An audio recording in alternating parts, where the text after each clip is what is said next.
You walk into the servo on the way to work. You reach for the usual coffee, maybe a snack as well. $5. But today, you stop. You look at the coffee, then put the $5 back in your pocket. That decision changes almost nothing today. Tomorrow, you do it again. Then the next day. $5 becomes $35 a week, about $152 a month, $1,825 a year. Repeat that small decision for 40 years, and something surprising begins to happen. You are 25. Each day, you set aside $5.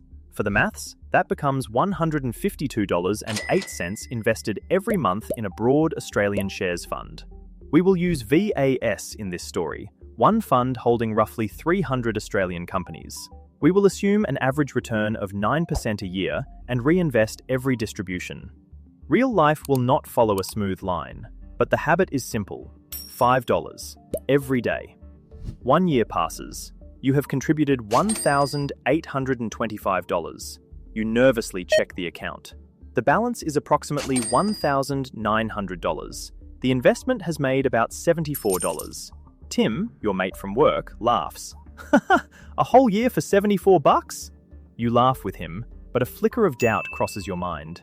Is $5 really enough? The early years are the hardest because the effort is obvious and the reward is almost invisible. You are giving something up today for a number that barely moves. This is where many small habits disappear, not because they failed, but because they looked too boring to continue. But you leave the account alone. The $5 keeps moving. 5 years pass. You are now 30. You have contributed $9,125. This time, the balance is approximately $11,400. Around $2,200 has appeared without coming directly from your pay. Cash distributions arrive.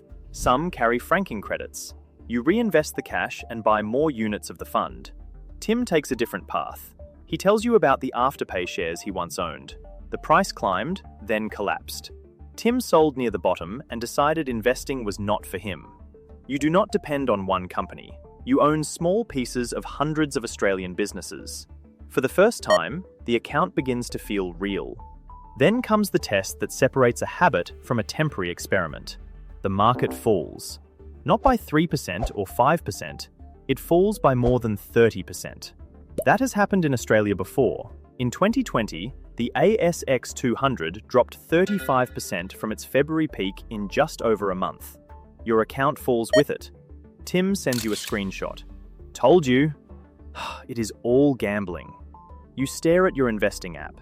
Your finger hovers over the cancel button. Selling would end the discomfort. You could promise yourself you will invest again when things feel safer. Every headline seems to say the worst is still ahead.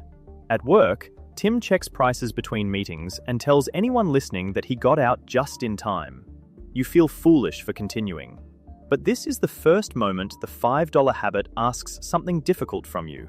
Not more money, just the patience to leave it alone. But nobody sends a message announcing that the safe moment has arrived, so the next investment still goes through. When prices are lower, the same amount of money buys more units. You do not know when the market will recover. You simply keep going. By 35, you have contributed $18,250. Your modeled balance is approximately $28,900. More than $10,000 did not come from your pocket. The gap is opening. Not because you predicted the crash, because you did not disappear during it. Another 5 years pass. You are now 40. You have contributed $27,375.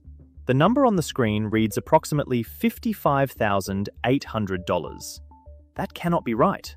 You check again. Around $27,400 came from you. Approximately $28,400 came from growth. Think of the account as two piles sitting beside each other. One contains every $5 contribution you made. The other contains money the investments created. The second pile is now larger. 15 years earlier, growth gave you $74. Now it has overtaken everything you contributed. For the first time, the portfolio has produced more money than you have personally deposited. The money is now doing more work than the $5 habit that started it. At 45, you attend a school reunion. You arrive in your Corolla. Tim arrives in a leased BMW. Later, Tim mentions the balloon payment is approaching and it is beginning to worry him. You do not say anything. You quietly check your account. You have contributed $36,500. Your balance is approximately $97,200, almost $100,000. You put your phone away. You reach 50. Your total contributions now equal $45,625. Your balance has reached approximately $160,900, and that number does not include your superannuation. Your employer's compulsory super contributions have been building in a separate account. The current super guarantee rate is 12% for eligible Australian workers. Your super and your ETF portfolio are now working alongside each other. Two accounts, two streams of contributions, two compounding clocks. At 55, you have contributed $54,750. Your balance is approximately $258,900. The portfolio can now move by tens of thousands of dollars in a single year. The $5 is still arriving slowly. The account is no longer moving slowly. At 60, you have contributed $63,875.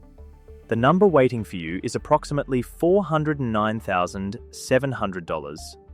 Your mortgage is nearly gone.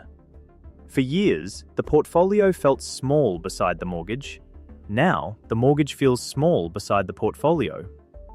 And then you reach 65.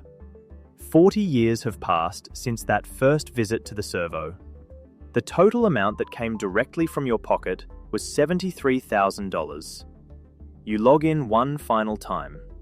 You knew the number would be big. You did not know it would feel like this. $641,700. You stare at the screen.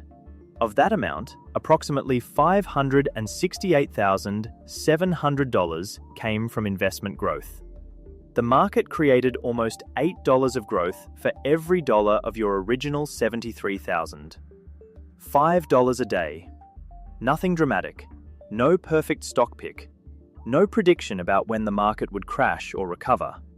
Just one small decision, repeated until the money began making more money than you could contribute yourself. Now you are back at the servo. The coffee is on the counter, and the same $5 is in your hand. Outside, Tim pulls in behind the wheel of another leased BMW. You look at the coffee, then at the $5. Repeated for 40 years, it bought tiny pieces of Australia worth nearly $642,000. The $5 was never the impressive part. The 40 years was. This is general information only, not personal financial advice.